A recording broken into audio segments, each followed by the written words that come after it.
Everyone, this is Jian from University of Kentucky. So first I want to thank the organizer, give me the opportunity to present our recent research on predicting the lignin antimicrobial properties. I want to apologize for not being able to join the meeting in person today because conflicting travel schedule here.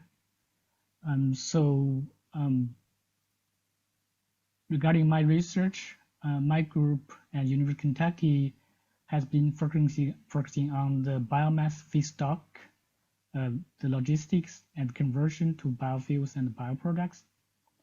So I also work with my collaborator, Dr. Jing Shao here, and the chemical and the material engineering on the molecular dynamic simulations of enzyme and their interactions with the solvents, such as ionic liquid and the DP-Tech solvent. So my group also had a lot of interest in using the imaging and data science approach to study the biomass feedstock quality and the logistics. So one example is our recent project that got selected by the Bioenergy Technology Office that allow us to study the 3D imaging, hyperspectral imaging technologies to characterize the municipal solid waste and figure out a way how to convert them to biofuels and bioproducts. So this talk actually is the work from my PhD student, Ryan Kalinowski, as showing the picture here, and also my collaborator, Dr. Qi. So I think everyone here must already have a good idea about lignocellulosic biomass. So we know they have cellulose, hemicellulose, and lignin, which are the three major compounds for the cellulosic biomass. So we can make biofuels from the sugar stream, and there are the lignin that we need to figure out a better use to generate extra profit and also improve the economic viability of biorefinery.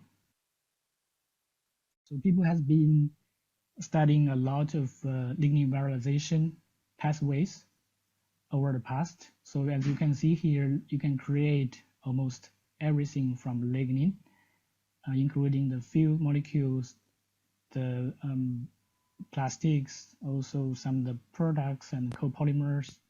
Here in this research, we are interested in the antimicrobial properties and applications of lignin. So we all know that lignin is a polyphenolic compound. So it has three major building blocks, including the H unit, G unit, and S unit. So people have studied lignin for their antimicrobial properties for a while. So people have basically proposed that those polyphenolic compounds can damage the cell membranes and cause lysis for the gram-positive and negative bacteria. So considering the factors affecting the antimicrobial properties, the concentration, chemical structure, and also the origin of the lignin, and also the method to create or to separate the lignin also affect its antimicrobial properties. So one challenge here, I believe, for a lot of the research here is that their antimicrobial properties are not very selective. So we see those compounds can inhibit almost everything or inhibit nothing. So there's no selectivity. So it's very important for us to figure out how to improve the selectivity of this lignin-derived compound. So Ryan, actually my PhD student, has studied how to improve the selectivity through different type of lignin depolymerization method. So he studied the different chemical pathways, including reductive chemistry, oxidative chemistry, and hydrogenalysis. So he figured out that based on the depolymerization method he used, he can actually create a bunch of compounds can have some selectivity against different types of microorganisms. Showing here some of the examples, then we figure out one method can create lignin-derived compounds which can inhibit plant pathogen, and that can be potentially used as an agricultural chemical to replace the currently used pesticide. And in another study, Ryan figured out that through the oxidation pathway, we can create a bunch of compounds which can selectively inhibit the lactobacillus in the ethanol fermentation while not inhibit the activity of yeast. So this can be potentially used as a replacement of the antibiotics currently used for the current ethanol fermentation. So through the study, we kind of get some insight into how to improve the selectivity of lignin-derived compound, but there's still a challenge here that even though we can select a method to create a group of compounds which has this activity against a specific bacteria or a fungi, we don't know exactly what happened and what's the mechanism causing those selectivity. So here in this work, we would like we propose to use the quantitative structure activity relationship models to kind of give us some prediction power to see which compound or which structure will cause a specific antimicrobial property against a group of microorganisms. So we use the open source database. We also use a meta-analysis of the literature, and finally we did our own experiments. So we're going to create a database for us to generate those models, both using regression models and machine learning algorithms to create a set of QSAR models that will allow us to predict some of the activity here. So for those models, we use their chemical structure properties, also that called the molecular descriptors, to trying to describe the structure, function, and their functions. You may have known that there are 1D, 2D, and 3D descriptors, which lead to different type of properties based on the chemical structure. And we convert the structure, the chemical structure of the molecules into a SMILE string, which we can use the tools to calculate their molecular descriptors and also to predict their functions. So those descriptors are actually important, has a lot of correlation to the actual functions. So for example, showing here the lipophilicity, such as the log P, log D, and polarity descriptor will tell us how easily can those molecules penetrate the cell membrane. And also we have the topological indices. Those descriptors will tell us whether those molecules can fit into the porins and interact with the surface receptors of the microorganism. And we also have those fingerprints such as the metal groups, the salt and acid base, which has potential to interact with the bacterial enzymes.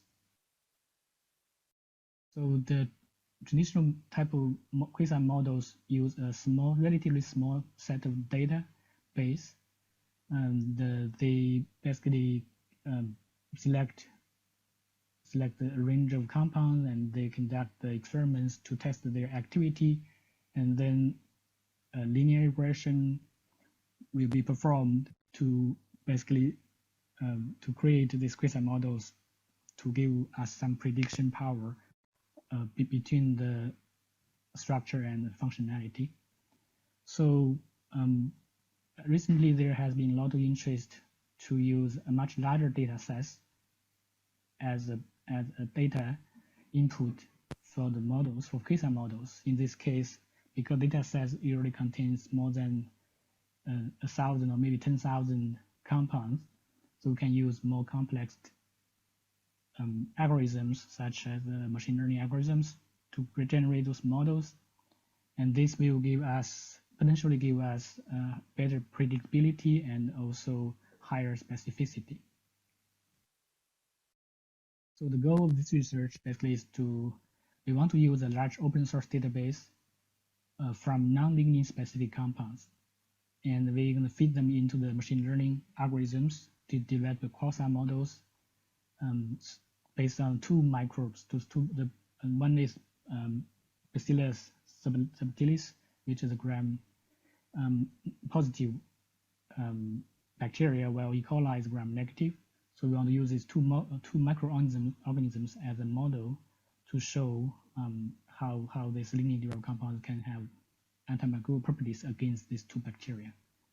So we also have a meta-analysis of the lignin compounds that we through a literature search. So we use a regression model to develop QSAR.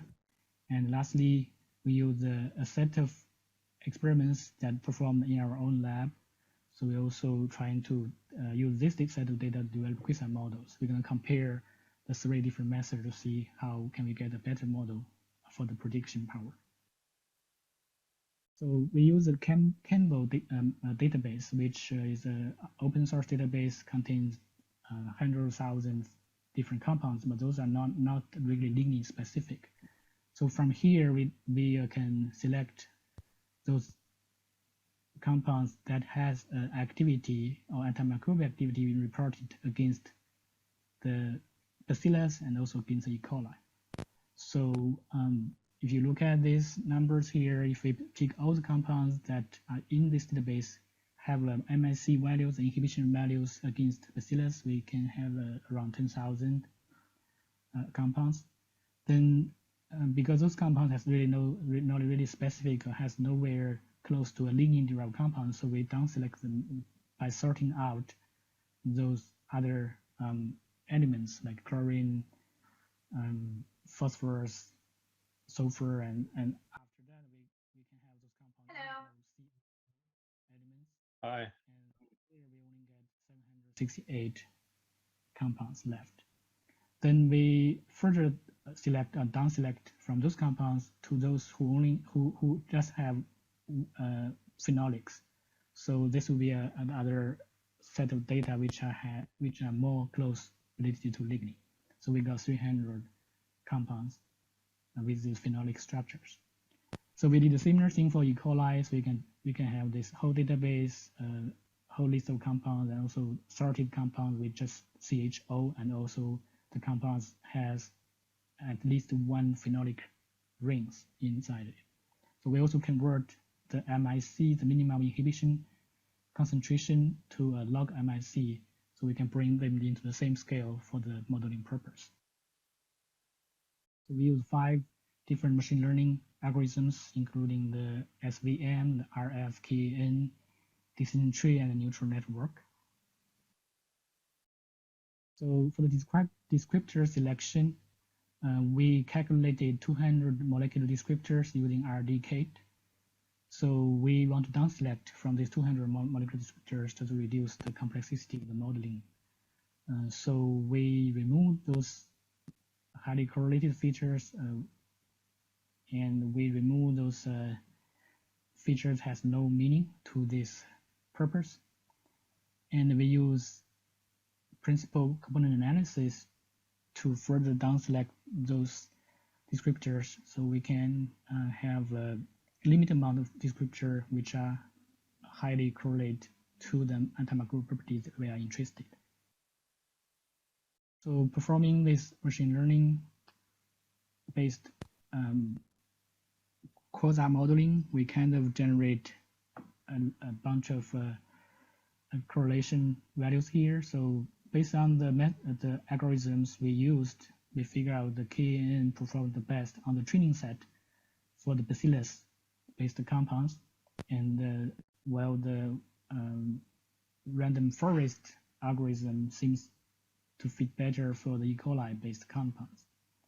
So another thing we found out here is that the training set always give us higher correlation, while if we apply that model to the testing set, we have much lower predicting power here. So showing here, this table is the down select or sorted compounds which contain just CHO. We saw a similar observation that training set performs better than the testing set, and we can use different machine learning algorithms to predict different type of microorganisms. And this last table showing here is the phenolic compound that down select from the larger database, and we saw the predicting power is much worse as compared to the other 2 larger databases. So this leads us to think about whether the ChEMBL database we picked can actually provide us a good data set for this quick QSAR modeling. So we want to do a meta-analysis, kind of figure out some actual literature reported data that are highly correlated to lignin-derived compounds here. So we figure out there are 16 compounds being reported in the literature against bacillus, and 27 compounds reported to inhibit the E. coli. So we compared the MSC values based on this meta-analysis and our machine learning-based model. We figure out that those meta-analysis compounds, the values actually outside the models we build from the ChEMBL database. So this indicates that the database we picked from ChEMBL may or may not be a good dataset for this QSAR model. So we use Lignin specific database dataset for traditional QSAR development as a comparison here. So instead of using a PCA as a feature extraction technique, we use with another feature selection, rely on the Pearson's correlation coefficient here to down select the descriptors. And we figure out that we can generate a good model for bacillus, but not for E. coli. And interestingly, we figure out here is that the model, the QSAR model is that we build up based on the meta-analysis. We have two descriptors show higher, highly correlated to the antimicrobial properties. So I want to mention that FRALCO descriptor represents the number of aliphatic carboxylic acid groups in those compounds. This has been reported in literature that has a specificity against the gram-positive bacteria. So lastly, we did an experimental data set in our lab. So we pick a selection of monomers, and we pick some dimers for this study. So we test them on both bacillus and E. coli, and we use the BLD as replacement of the MSC to monitor their antimicrobial property. So we figure out that we also can get a pretty good model for the bacillus. So the descriptors that are highly correlated to the antimicrobial properties of those compounds one is also a model generated descriptor. Another one is the descriptor called FRAROH. And this descriptor represents the number of aromatic hydroxyl groups in the compound, and it's better to elucidate their potential antimicrobial property because there's not a lot of literature actually figure out why this descriptor or this structure causes the antimicrobial property for this bacillus species. Okay, so give limited amount of time, I want to stop here and make some summary of what we found out based on this preliminary study and some of the potential future work directions. And in this study, we use a larger data set of lignin derived compound. We actually use a large data set, the ChEMBL database, which are not a lignin specific compounds. So they can somehow give a prediction power of the antimicrobial property, but they are not really good at predicting lignin-derived compounds. So we do need a larger data set of lignin-derived compounds and to generate this model. And we also can possibly incorporate the molecular dynamic simulations of the lignin-derived compounds with the membrane some of the proteins in those bacteria, and just to provide us some predicting power of how does the structure correlates to the specific antimicrobial properties. So generally, we believe that this work demonstrates the potential of using the machine learning algorithms to kind of generate the QSAR model for the predicting power, but we do need a lot of effort. We need more data, experimental data, especially to give us a better data set for a better predicting power. So with that, I want to conclude, and I will thank you for your attention. since I won't be here in person, so if you have any questions, feel free to contact me.